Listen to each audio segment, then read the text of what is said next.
নমস্কার বন্ধুরা, গল্প পাঠে আমি তাপস। সব ভূতুরে এপিসোড 5-এ আজ আপনারা শুনবেন পরশুরামের লেখা মহেশের মহাযাত্রা। তো চলুন আজকের এই গল্পটি শুরু করা যাক।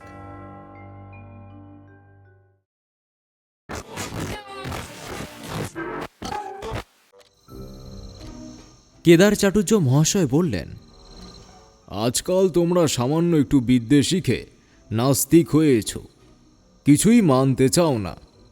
যখন আরও একটু শিখবে তখন বুঝবে যে আত্মা আছেন, ভূত পেতনি এরাও আছেন, ব্রহ্মদৈত্যী কন্ধকাটা এনারাও আছেন। বংশলোচনবাবুর বৈঠকখানায় গল্প হচ্ছিল। তার শালা নগেন বলল, আচ্ছা বিনোদদা, আপনি ভূত বিশ্বাস করেন? বিনোদ বলল, যখন প্রত্যক্ষ দেখব তখন বিশ্বাস করব, আর আগে হ্যাঁ না কিছুই বলতে পারি না। চাটুর্য বললেন, এই বুদ্ধি নিয়ে তুমি ওকালতি করো? বলছি, তোমার প্রপিতামহকে প্রত্যক্ষ করেছ? ম্যাকডোনাল্ড, চার্চিল আর বাল্ডউইনকে দেখেছ? তবে তাদের কথা নিয়ে অত মাতামাতি করো কেন? আচ্ছা আচ্ছা, হার মানছি চাটুর্য মহাশয়। আপ্তবাক্য মানতে হয়। আরে প্রত্যক্ষ করা কি যার তার কম্য? শ্রী ভগবান কখনো কখনো তার ভক্তদের বলেন, দিব্যং দদামিতে চক্ষু। সেই দিব্য দৃষ্টি পেলে তবে সব দেখতে পাওয়া যায়। নগেন জিজ্ঞাসা করল, আপনি দেখতে পেয়েছেন চাটুর্য মহাশয়? জ্যাঠামি করিসনি। এই কলকাতা শহরে রাস্তায় যারা চলাফেরা করে, কেউ কেরানি, কেউ দোকানি, কেউ মজুর, কেউ আর কিছু। তোমরা ভাবো সবাই বুঝি মানুষ? তা মোটেই নয়। তাদের ভেতর সর্বদাই 2-10টা ভূত পাওয়া যায়। তবে চিনতে পারা দুষ্কর। এই রকম ভূতের পাল্লায় পড়েছিলেন মহেশ মিত্তির। কে তিনি? জানো না? আমাদের মজিলপুরের চরণ ঘোষের মামার শালা। এককালে তিনি কিছু মানতেন না, কিন্তু শেষ দশায় তাকেও স্বীকার করতে হয়েছিল। সকলে এক বাক্যে বললেন, কি হয়েছিল বলুন না চাটুর্য মহাশয়। চাটুর্য মহাশয় হুকোটি হাতে তুলে বলতে আরম্ভ করলেন, 30-40 বছর আগের কথা। মহেশ মিত্তির তখন শ্যামবাজারের শিবচন্দ্র কলেজে প্রফেসরি করতেন। অঙ্কের প্রফেসর, অসাধারণ বিদ্যে, কিন্তু প্রচণ্ড নাস্তিক। ভগবান, আত্মা, পরলোক কিছুই মানতেন না। এমনকি স্ত্রী মারা গেলে আর বিবাহ পর্যন্ত করেননি। খাদ্যাখাদ্যের বিচার ছিল। বলতেন, শুয়োর না খেলে হিন্দুর উন্নতির আশা নেই। ওটা বাদ দিয়ে কোনো জাত বড় হতে পারেনি। মহেশের চালচলনের জন্য আত্মীয় স্বজন তাকে এক ঘরে করেছিল, কিন্তু যতই অনাচার করেন তার স্বভাবটা ছিল অকপট।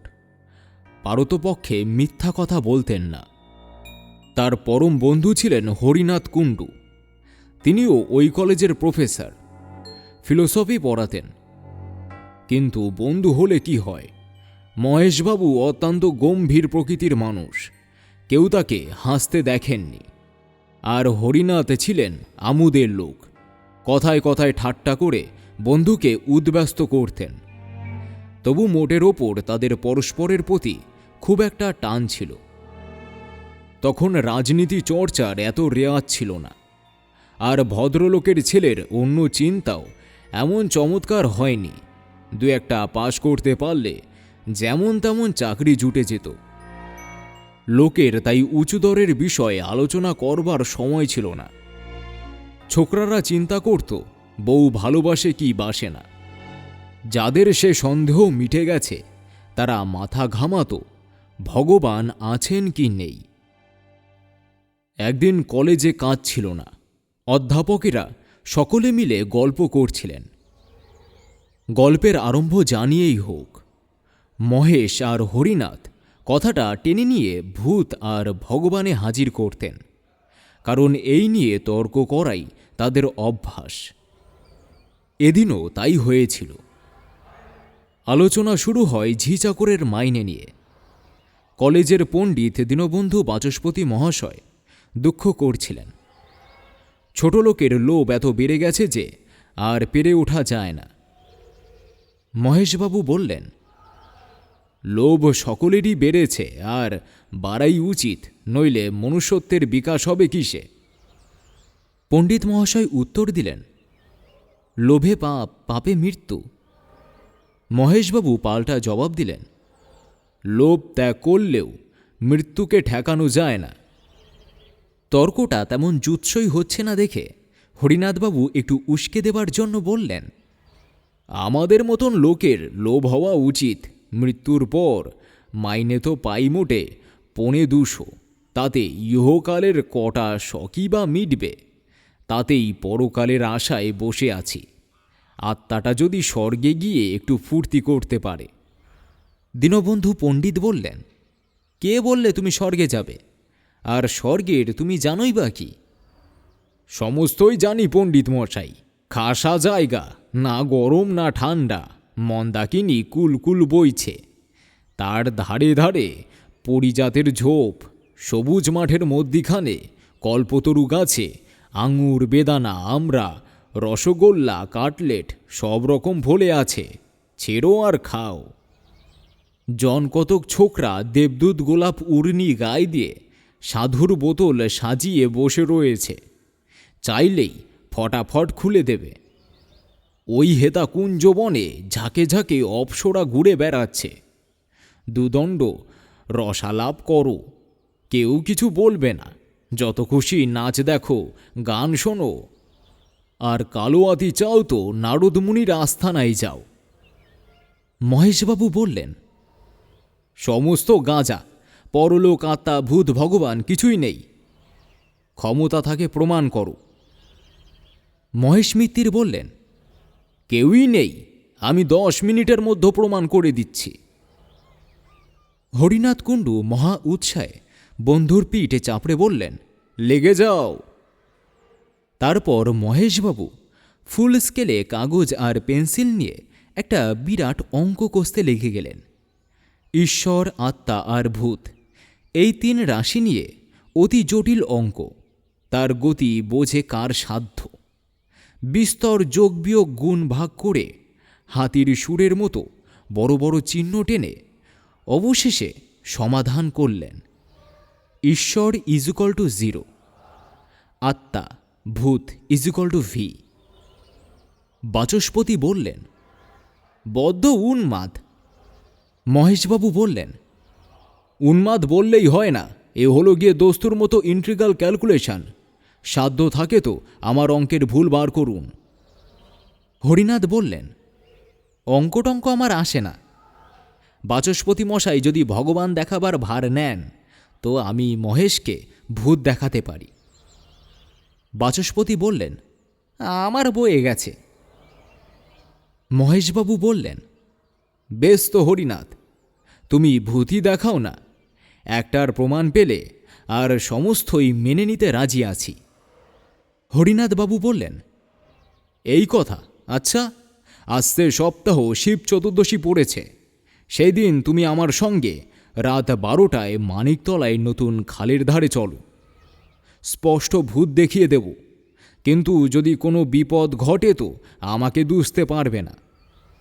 যদি দেখাতে না পারো, আমার নাক কান কেটে নিও। আর যদি দেখাতে পারি তো তোমার নাক কাটব। প্রিন্সিপাল যদু সান্ডেল বললেন, কাটাকাটির দরকার কি, সত্যের নির্ণয় হলেই হলো। শিব চতুর্দশীর রাত্রে মহেশ মিত্তির আর হরিনাথ কুণ্ডু মানিকতলায় গেলেন। জায়গাটা তখন বড়ই ভীষণ ছিল। রাস্তায় আলো নেই, দুধারে বাবলা গাছ আরও অন্ধকার করেছে। সমস্ত নিস্তব্ধ, কেবল মাঝে মাঝে প্যাঁচার ডাক শোনা যাচ্ছে। হোঁচট খেতে খেতে দুজনে নতুন খালের ধারে পৌঁছলেন। বছর 2 আগে ওখানে প্লেগের হাসপাতাল ছিল। এখনও তার গোটা কত খুঁটি দাঁড়িয়ে আছে।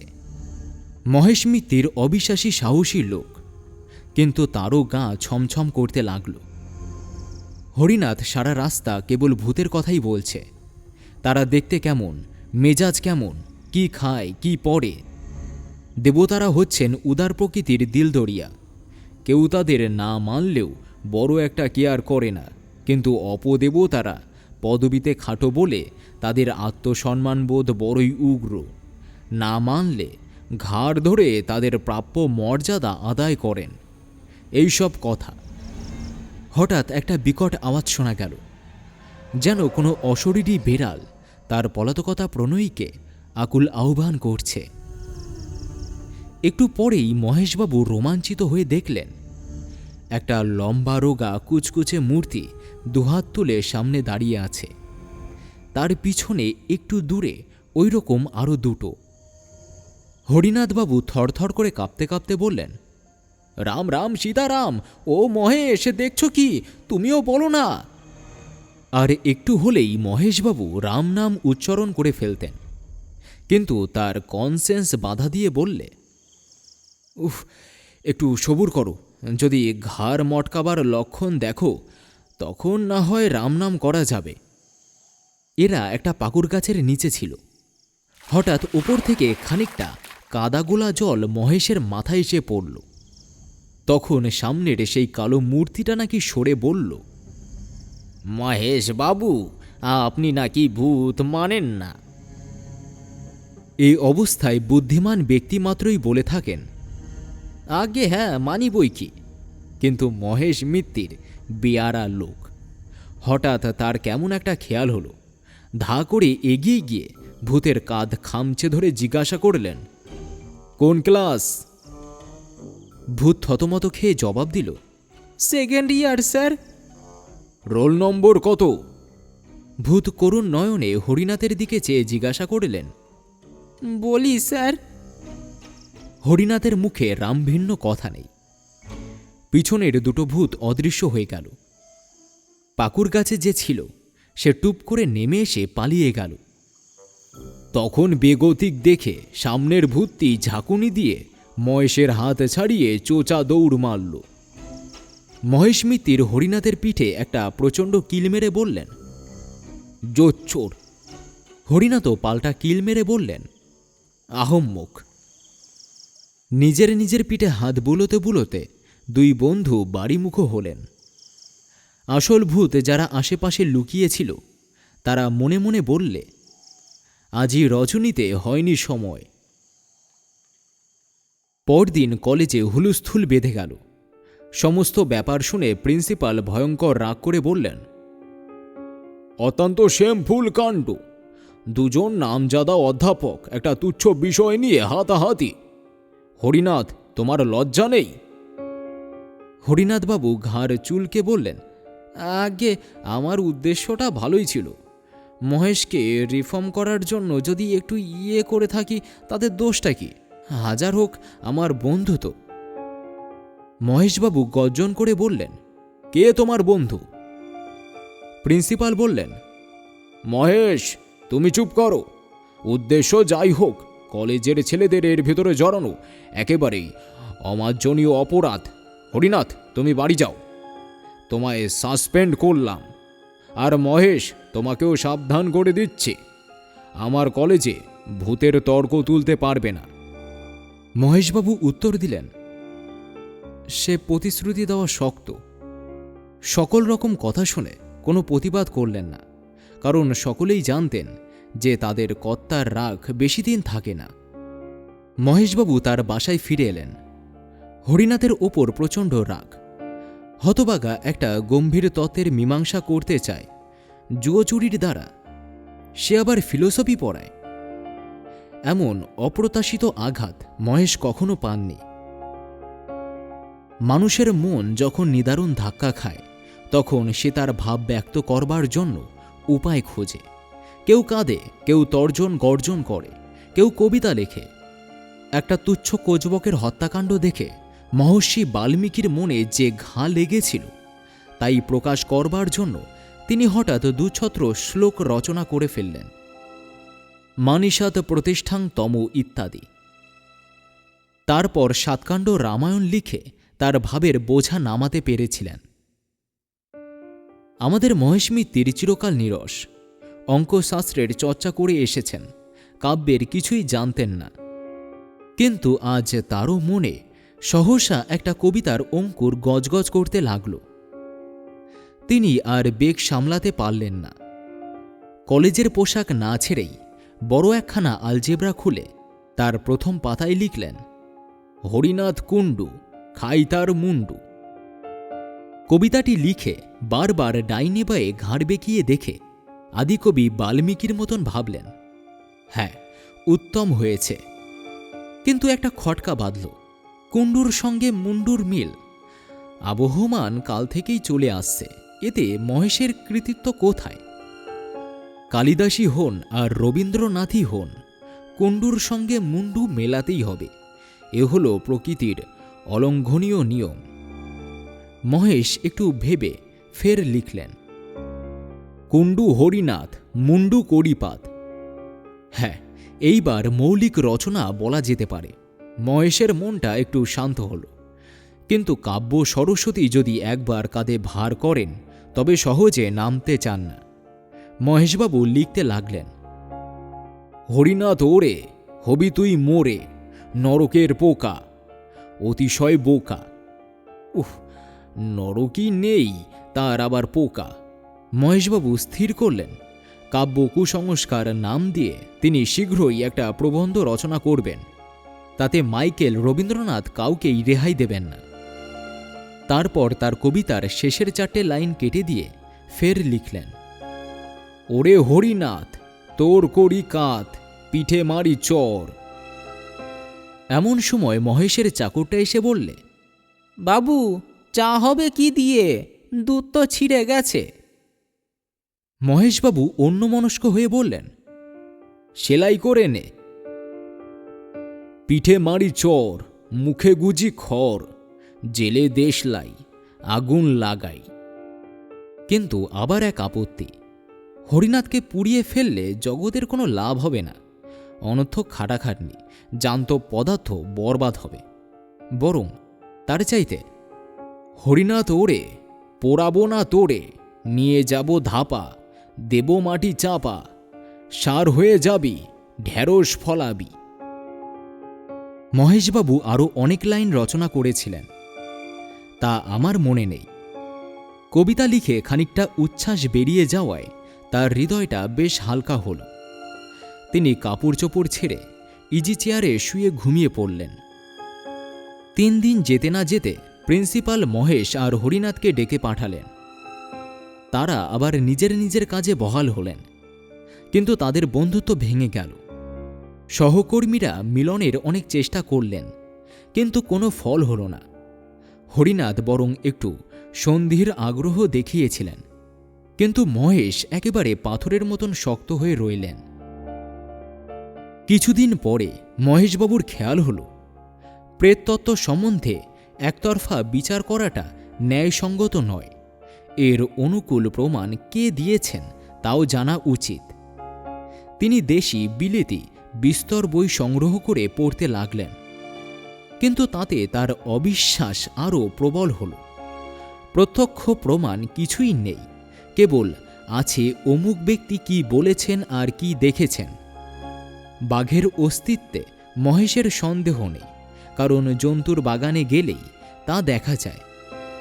ভূত যদি থাকেই তবে খাঁচায় পুরে দেখা না বাপু, তা নয় শুধু ধাপ্পাবাজি। প্রেততত্ত্ব চর্চা করে মহেশবাবু বেজায় চটে উঠলেন। শেষটায় এমন হল যে ভূতের গোষ্ঠীকে গালাগাল না দিয়ে তিনি জল গ্রহণ করতেন না। পড়ে পড়ে মহেশের মাথা গরম হয়ে উঠল। রাত্রে ঘুম হয় না, কেবল স্বপ্ন দেখেন ভূত তাকে ভ্যাংচাচ্ছে। এমন স্বপ্ন দেখেন বলে নিজের ওপরও তার রাগ হতে লাগল। ডাক্তার বললেন, পড়াশোনা বন্ধ করুন, বিশেষ করে ওই ভূতরে বইগুলো, যা মানেন না তার চর্চা করেন কেন?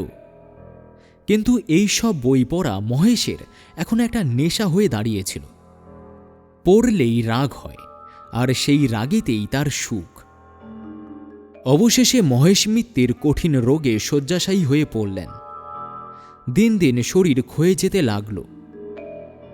কিন্তু রোগটা ঠিক নির্ণয় হল না। সহকর্মীরা প্রায় এসে তার খবর নিতেন। হরিনাথও একদিন এসেছিলেন, কিন্তু মহেশ তার মুখদর্শন করলেন না। 7-8 মাস কেটে গেল। শীতকাল, রাত 10টা। হরিনাথবাবু শোবার উদ্যোগ করছেন। এমন সময় মহেশের চাকর এসে খবর দিল যে তার বাবু ডেকে পাঠিয়েছেন, অবস্থা বড় খারাপ। হরিনাথ তখনই হাতিবাগানে মহেশের বাসায় ছুটলেন। মহেশের আর দেরি নেই, মৃত্যুর ভয়ও নেই। বললেন, হরিনাথ, তোমায় ক্ষমা করলাম, কিন্তু ভেবো না আমার মত কিছুমাত্র বদলেছে। এই রইল আমার উইল, তোমাকেই আজই নিযুক্ত করেছি। আমার পৈতৃক 10,000 টাকার কাগজ ইউনিভার্সিটিকে দান করেছি।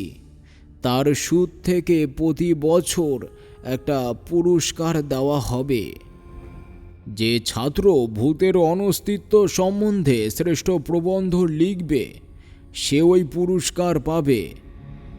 আর দেখো, খবরদার শ্রাদ্ধ করো না, ফুলের মালা, চন্দন, কাঠঘি এসব দিও না, একদম বাজে খরচ। তবে হ্যাঁ, 2-4 বোতল কেরোসিন ঢালতে পারো। 150 গন্ধক আর 500 সোরা আনানো আছে, তাও দিতে পারো। চটপট কাজ শেষ হয়ে যাবে। আচ্ছা, চললুম তাহলে। রাত প্রায় 11:30। মহেশের আত্মীয় স্বজন কেউ কলকাতায় নেই, থাকলেও বোধ হয় তারা আসত না। বড়দিনের বন্ধ, কলেজের সহকর্মীরা প্রায় সকলেই অন্যত্র গেছে। হরিনাথ মহা বিপদে পড়লেন। মহেশবাবুর চাকরকে বললেন পাড়ার জনকতক লোক ডেকে আনতে। অনেকক্ষণ পরে 2 জন মাতব্বর প্রতিবেশী এলেন। ঘরে ঢুকলেন না, দরজার সামনে দাঁড়িয়ে বললেন, চুপ করে বসে আছেন যে বড়, সৎকারের ব্যবস্থা কি করলেন? হরিনাথ বললেন, আমি একলা মানুষ, আপনাদের ওপরেই ভরসা। ওই বেলেল্লা হতভাগার লাশ আমরা বইব, ইয়ার কি পেয়েছেন নাকি? এই কথা বলেই তারা সরে পড়লেন। হরিনাথের তখন মনে পড়ল, বড় রাস্তার মোড়ে একটা মাঠখোটায় সাইনবোর্ড দেখেছেন, বৈতরণী সমিতি, ভদ্র মহোদয়গণের দিবারাত্র সস্তায় সৎকার। চাকরকে বসিয়ে রেখে তখনই সেই সমিতির খোঁজে গেলেন। অনেক চেষ্টায় সমিতি থেকে 3 জন লোক জোগাড় হল। 15 টাকা পারিশ্রমিক আর শীতের ওষুধ বাবদ 9 সিকে। সমস্ত আয়োজন শেষ হলে হরিনাথ আর তার 3 সঙ্গী খাট কাঁধে নিয়ে রাত 2:30টার সময় নিমতলায় রওনা হলেন। অমাবস্যার রাত্রি, তার ওপর আবার কুয়াশা। হরিনাথের দল কর্নওয়ালি স্ট্রিট দিয়ে চললেন। গ্যাসের আলো মিটমিট করছে। পথে জনমানব নেই। কাঁধের বোঝা ক্রমশই ভারী বোধ হতে লাগল। হরিনাথ হাঁপিয়ে পড়লেন। বৈতরণী সমিতির সর্দার তিলোচন পাকরাশি বুঝিয়ে দিলেন, এমন হয়েই থাকে, মানুষ মরে গেলে তার ওপর জননী বসুন্ধরার টান বাড়ে। হরিনাথ একলা নয়, তার সঙ্গীরা সকলেই সেই শীতে ঘেমে উঠল। খাট নামিয়ে খানিক জিরিয়ে আবার যাত্রা। কিন্তু মহেশ মিত্তিরের ভার ক্রমশই বাড়ছে, পার এগোয় না। পাকরাশি বললেন, ঢের ঢের বয়েছি মশাই, কিন্তু এমন জগদ্দল মরা কখনো কাঁধে করিনি। দেহটা তো শুকনো, লোহা খেতেন বুঝি? 15 টাকায় হবে না মশাই, আরও 5 টাকা চাই। হরিনাথ তাতেই রাজি, কিন্তু সকলে এমন কাবু হয়ে পড়েছে যে 2 পা এগিয়ে আবার খাট নামাতে হল। হরিনাথ ফুটপাতে এলিয়ে পড়লেন। বৈতরণীর 3 জন হাঁপাতে হাঁপাতে তামাক টানতে লাগল। ওঠাবার উপক্রম করেছেন। এমন সময় হরিনাথের নজর পড়ল, কুয়াশার ভেতর দিয়ে একটা আবছায়া তাদের দিকে এগিয়ে আসছে। কাছে এলে দেখলেন কালো র্যাপার মুড়ি দেওয়া একটা লোক। লোকটি বললেন, এ আপনারা হাঁপিয়ে পড়েছেন দেখছি, বলেন তো আমি কাঁদ দিই। হরিনাথ ভদ্রতার খাতিরে দুই একবার আপত্তি জানালেন, কিন্তু শেষটায় রাজি হলেন। লোকটি কোন জাত তার জিজ্ঞাসা করলেন না, কারণ মহেশ মিত্তির ও বিষয়ে চিরকাল সমদর্শী, এখন তো কথাই নেই। তাছাড়া যে লোক উপযাজক হয়ে শ্মশান যাত্রার সঙ্গী হয় সে তো বান্ধব বটেই। ত্রিলোচন পাকরাশি বললেন, কাঁদ দিতে চাও দাও, কিন্তু বাকরা পাবে না তা বলে রাখছি। আগন্তুক বললে, বাকরা চাই না। এবার হরিনাথকে কাঁদ দিতে হলো না, তার জায়গায় নতুন লোকটি দাঁড়ালো। আগের চেয়ে যাত্রা একটু দ্রুত হলো, কিন্তু কিছুক্ষণ পরে আর পা চলে না। ফের খাট নামিয়ে বিশ্রাম। পাকরাশি বললেন, 20 টাকার কাজ নয় বাবু, এ হলো মোষের গাড়ির বোঝা, আরও 5 টাকা চাই। এমন সময় আবার একজন পথিকেশী উপস্থিত, ঠিক প্রথম লোকটির মতন কালো র্যাপার গায়ে। এও খাট বইতে প্রস্তুত। হরিনাথ দ্বিরুক্তি না করে তার সাহায্য নিলেন। এবার পাকরাশি মশাই রেহাই পেলেন। খাট চলছে আরও একটু জোরে, কিন্তু কিছুক্ষণ পরে আবার ক্লান্তি। মহেশের ভার অসহ্য হয়ে উঠেছে, তার দেহে কিছু ঢোকেনি তো। খাট নামিয়ে আবার সবাই দম নিতে লাগল। কে বলল শহুরে লোক স্বার্থপর? আবার একজন সহায় এসে হাজির, সেই কালো র্যাপার গায়ে। হরিনাথের ভাববার অবসর নেই, বললেন, চলো চলো। আবার যাত্রা, আরও একটু জোরে। তারপর ফের খাট নামাতে হলো। এই যে চতুর্থ বাহক এসে হাজির, সেই কালো র্যাপার। এরা কি মহেশকে বইবার জন্য এই 3 প্রহর রাতে পথে বেরিয়েছে? হরিনাথের আশ্চর্য হবার শক্তি নেই, বললেন, ওটাও খাট, চলো জলদি। 4 জন অচেনা বাহকের কাঁধে মহেশের খাট চলেছে। পিছনে হরিনাথ আর বৈতরণী সমিতির 3 জন। এইবার গতি বাড়ছে, খাট হন হন করে চলেছে। হরিনাথ আর তার সঙ্গীদের ছুটতে হলো। আরে অত তাড়াতাড়ি কেন, একটু আস্তে চলো। কে বা কথা শোনে, ছুট ছুট। আরে কোথায় নিয়ে যাচ্ছ, থামো থামো, বিরন স্ট্রিট ছাড়িয়ে গেল যে। লোকগুলো কি শুনতে পায় না? ওহে পাকরাশি, থামাও না ওদের। কোথায় পাকরাশি? তিনি বিচক্ষণ লোক, ব্যাপারটা বুঝে টাকার মায়া ত্যাগ করে সদলে পালিয়েছেন। মহেশের খাট তখন তীর বেগে ছুটেছে। হরিনাথ পাগলের মতন পিছু পিছু দৌড়াচ্ছেন। কর্নওয়ালি স্ট্রিট, গোলদিঘি, বউবাজারের মোড় সব পার হয়ে গেল। কুয়াশা ভেদ করে সামনের সমস্ত পথ ফুটে উঠেছে। এ পথের কি শেষ নেই? রাস্তা কি ওপরে উঠেছে না নিচে নেমেছে? এ কি আলো না অন্ধকার? দূরে ও কি দেখা যাচ্ছে? সমুদ্রের ঢেউ না চোখের ভুল? হরিনাথ ছুটতে ছুটতে নিরন্তর চিৎকার করছেন, থামো থামো। ও কি, খাটের উপর উঠে বসেছে কে? মহেশ? মহেশই তো। কি ভয়ানক! দাঁড়িয়েছে, ছুটন্ত খাটের উপর খাড়া হয়ে দাঁড়িয়েছে। পিছন ফিরে লেকচারের ভঙ্গিতে হাতে নেড়ে কি বলছে। দূর দূরান্ত থেকে মহেশের গলার আওয়াজ এলো, হরিনাথ, ও হরিনাথ, ওহে হরিনাথ। কি কি, এই যে আমি। ও হরিনাথ, আছে আছে, সব আছে, সব সত্যি। মহেশের খাট অগোচর হয়ে এলো। তখনও তার ক্ষীণ কণ্ঠস্বর শোনা যাচ্ছে, আছে আছে। হরিনাথ মূর্ছিত হয়ে পড়লেন। পরদিন সকালে ওয়েলিসলি স্ট্রিটের পুলিশ তাকে দেখতে পেয়ে মাতাল বলে চালান দিলেন। তার স্ত্রী খবর পেয়ে বহু কষ্টে তাকে উদ্ধার করেন। বংশলোচনবাবু জিজ্ঞাসা করলেন, গয়ায় পিণ্ডি দেওয়া হয়েছিল কি? শুধু গয়ায় পিণ্ড দাদন খাওয়া পর্যন্ত দেওয়া হয়েছে, কিন্তু কোনো ফল হয়নি। পিণ্ডি ছিটকে ফিরে এলো। তার মানে? মানে মহেশের পিণ্ডি নিলেন না, কিংবা তাকে নিতে দিলেন না। আশ্চর্য, মহেশ মিত্রের টাকাটা?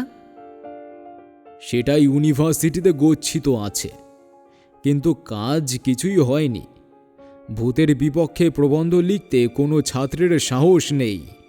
এখন সেই টাকা সুদে আসলে প্রায় 40,000 টাকা হয়েছে। একবার সেনেটে প্রস্তাব ওঠে টাকাটা প্রত্নতত্ত্ব বিভাগের জন্য খরচ হোক, কিন্তু ছাদের ওপর এমন দুমদাম শব্দ শুরু হলো যে সবাই ভয়ে পালালেন।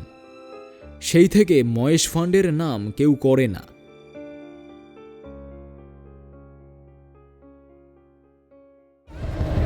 গা ছমছমে কিছু ভৌতিক গল্প দিয়ে সাজানো আমার এই বিশেষ নিবেদন সব ভুতুড়ে, প্রতি শনিবার ঠিক রাত 12টার পর।